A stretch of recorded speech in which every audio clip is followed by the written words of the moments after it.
Assalamu alaikum. Que la paix soit sur vous, ainsi que sur votre famille et vos proches. Alors on se retrouve aujourd'hui pour cette première série des grandes thématiques, un petit peu tout ce qui est lié au récit et à l'histoire théologique islamique. Donc on se retrouve pour ce premier épisode de la série sur la sira, la biographie du prophète Mohammed alayhi salatu wassalam. Pour ce premier épisode, on va traiter de son ascendance jusqu'à la naissance du prophète Mohammed alayhi salatu wassalam. Dans un premier temps, ce qu'il faut comprendre, c'est que on peut découper le lignage du prophète Mohammed alayhi salatu wassalam en trois parties distinctes. Une première partie qui fait consensus chez les biographes et les généalogistes, donc c'est-à-dire les personnes expertes dans la généalogie, les liens familiaux, etc. Donc cette première partie fait consensus, c'est la partie entre la naissance du prophète Mohammed alayhi salatu wassalam et son ancêtre Adnan. Pour comprendre qui est Adnan, c'est le premier ancêtre de cette grande catégorie de Arabes qui sont les Adnanites, généralement un peu communément appelés les Arabes immigrés. Mais on traitera de cela lorsqu'on abordera la culture et la nation arabe, le peuple arabe avant l'islam. Donc ça, c'est pour ce qui est de cette première grande partie, c'est le lignage entre le prophète Mohammed alayhi salatu wassalam et Adnan, elle fait consensus. Une seconde partie, qui est très sujette à divergence, mais qui a une partie authentique, toujours chez les experts, c'est-à-dire les biographes et les généalogistes, c'est cette partie du lignage qui va entre Adnan et Ibrahim alayhi salam. Le seul point qui fait vraiment consensus, qui fait unanimité sur son authenticité, c'est que Adnan est un descendant de Ibrahim alayhi salam par son fils Ismaïl alayhi salam.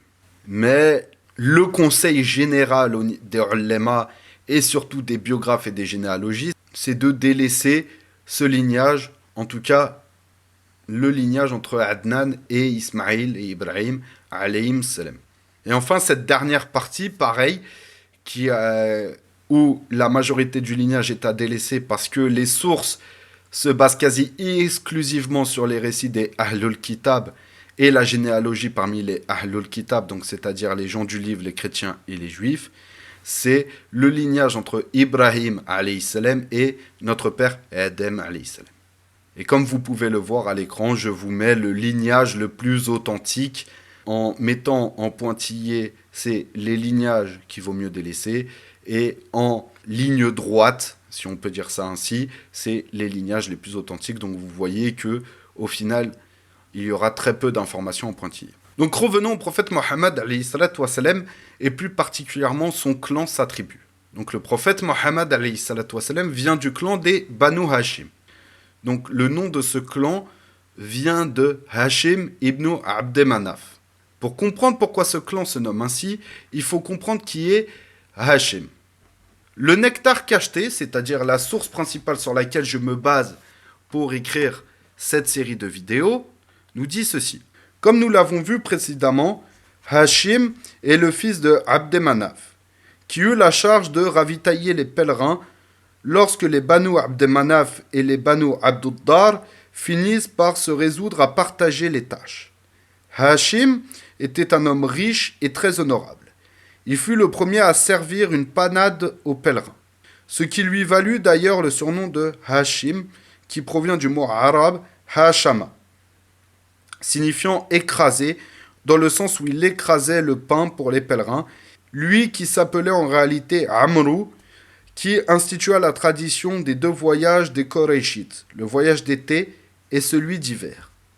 Alors qu'il partit en voyage de commerce dans l'ancienne Syrie, il s'arrêta à Médine, à l'époque qui s'appelait Yasrib, où il épousa Salma, fille de Amrou, de la tribu des Banu Adi, ibn an-Najjar, avec laquelle il resta quelque temps. Il l'a mis enceinte avant de reprendre la route en la laissant chez sa famille.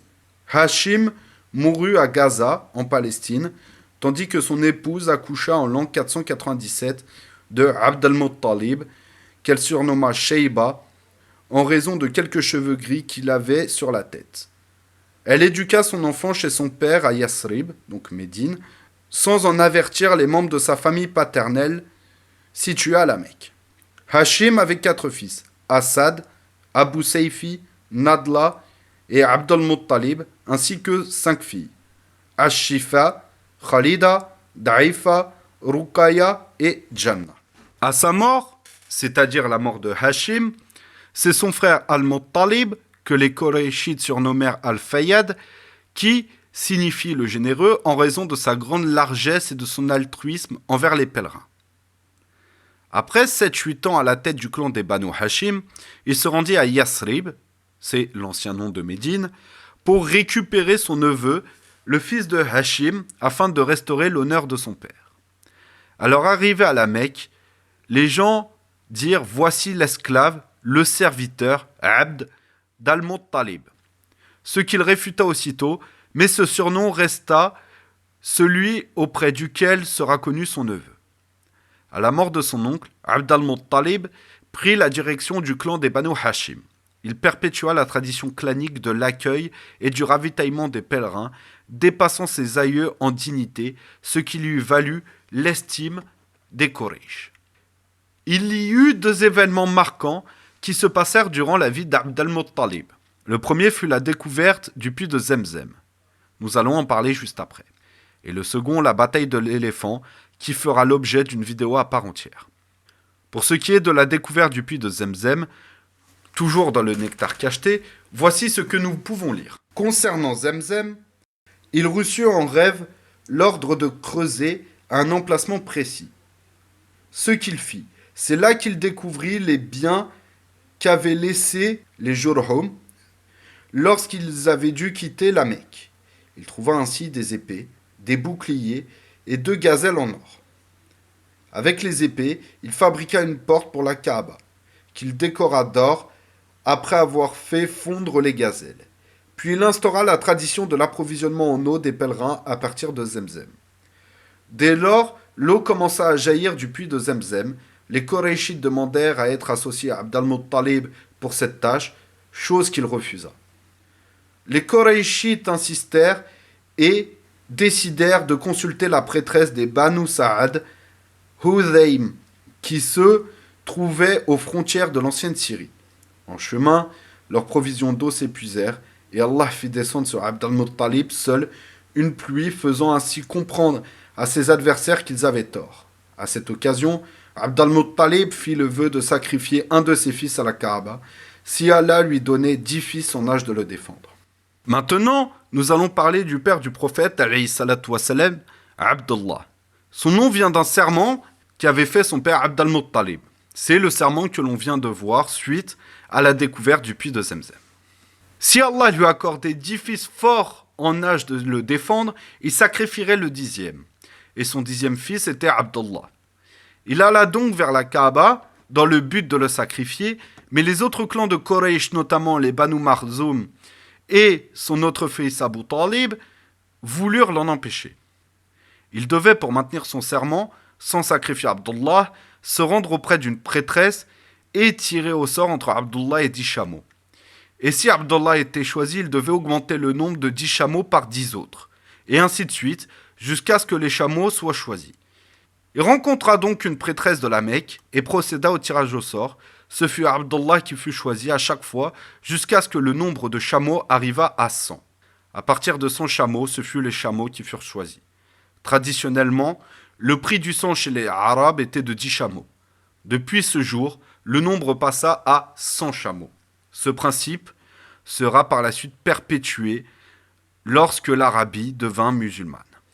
Maintenant, nous comprenons mieux la parole du prophète Mohammed alayhi salatu wassalam qui dit « Je suis le fils des 2 sacrifiés ». Il désignait par cela le prophète Ismaïl alayhi salam et son père Abdullah. Abdullah était connu parmi les Koraïchites comme étant le plus aimé, le meilleur et le plus vertueux des fils d'Abd al-Muttalib. Abd al-Muttalib décida de marier son fils Abdullah à Amina bint Wahb, qui était considérée comme la fille ayant la meilleure généalogie et le meilleur rang social de Quraysh. Étant la fille d'un des maîtres du clan des Banu Zahara, ils se marièrent et résidèrent à la Mecque. Abdullah mourra peu de temps après son mariage. Il fut enterré à Dar an-Nariba al-Jadi, près de Yasrib. Il avait 25 ans. La majorité des historiens dire qu'il mourut avant la naissance du messager d'Allah sallallahu alayhi wa sallam, et d'autres qu'il mourut 2 mois après sa naissance alayhi salatu wa sallam. Il laissa en héritage 5 chameaux, un troupeau de moutons et une esclave abyssinienne qui s'appelait Baraka ou Ayman, qui sera par la suite la nourrice de l'envoyé d'Allah sallallahu alayhi wa sallam. Le prophète alayhi salatu wa sallam serait né le 9 de Rabi' al-Awwal lors de l'année de l'éléphant. Nous reviendrons sur le 9 plus tard, ce qui correspond au 20 ou au 21 avril 571. La différence entre le 20 et le 21 avril réside dans la différence entre l'ancien calendrier chrétien et le calendrier contemporain. Parmi les traditionnistes, c'est-à-dire ceux qui sont attachés aux sources, Ibn Sa'ad, Ahmad et Ad-Darimi rapportent que lorsqu'Amina, la mère de l'envoyé d'Allah sallallahu alayhi wa sallam, le mit au monde, une lumière jaillit de son ventre et illumina les palais de l'ancienne Syrie. On rapporte également d'autres signes tels que l'effondrement des 14 balcons du palais de Khosros, Kisra, l'extinction du feu entre guillemets sacré des Zoroastriens, ainsi que l'effondrement des églises autour du lac de Sawa qui étaient asséchées. Ces derniers signes ont été rapportés par At-Tabari et Al-Bayhaqi. Suite à l'accouchement, Amina fit annoncer la nouvelle à Abd al-Muttalib, qui emmena son petit-fils auprès de la Kaaba. Il invoqua Allah Azawajal, puis le nomma Mohammed, ce qui signifie dans le sens « celui qui reçoit la grâce, le digne de louange ou le comblé d'éloges ». Ce prénom était alors inconnu par les Arabes avant cela. Puis au bout de 7 jours, il fut circoncis comme le voulait la tradition arabe. Une semaine après, ce fut également Suwayba, la servante d'Abu Lahab, qui allaita le prophète Mohammed alayhi salatu wa salam. Avant de finir cette vidéo, revenons sur le fait que le prophète Mohammed alayhi salatu wa salam serait né le 9 de Rabi' al-Awwal. Les sources ne nous précisent pas le jour exact de la naissance du prophète Mohammed alayhi salatu wa salam, mais alors pourquoi c'est ce jour qui est retenu comme étant le jour de naissance du prophète Mohammed alayhi salatu wa salam? Il y aurait 2 explications à cela.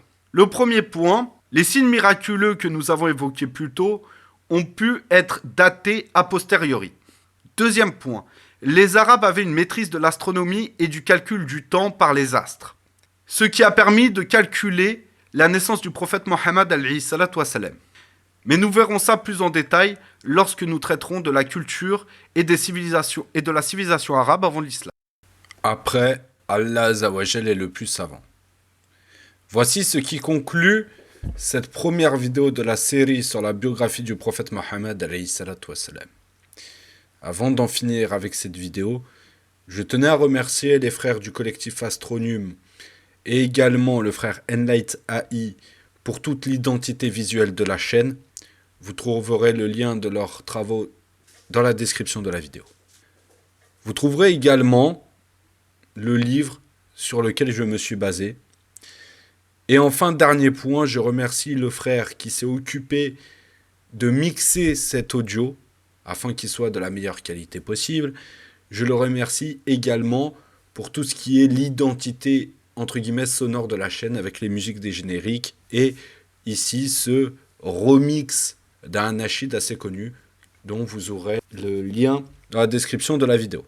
N'oubliez pas de vous abonner, de liker, de partager et de commenter, même un smiley, même une prière sur le prophète Mohammed alayhi salatu wa salam. C'est très important pour le référencement des vidéos. Barakallahu fikoum, prenez soin de vous ainsi que de vos proches. Assalamu alaikum wa rahmatullah.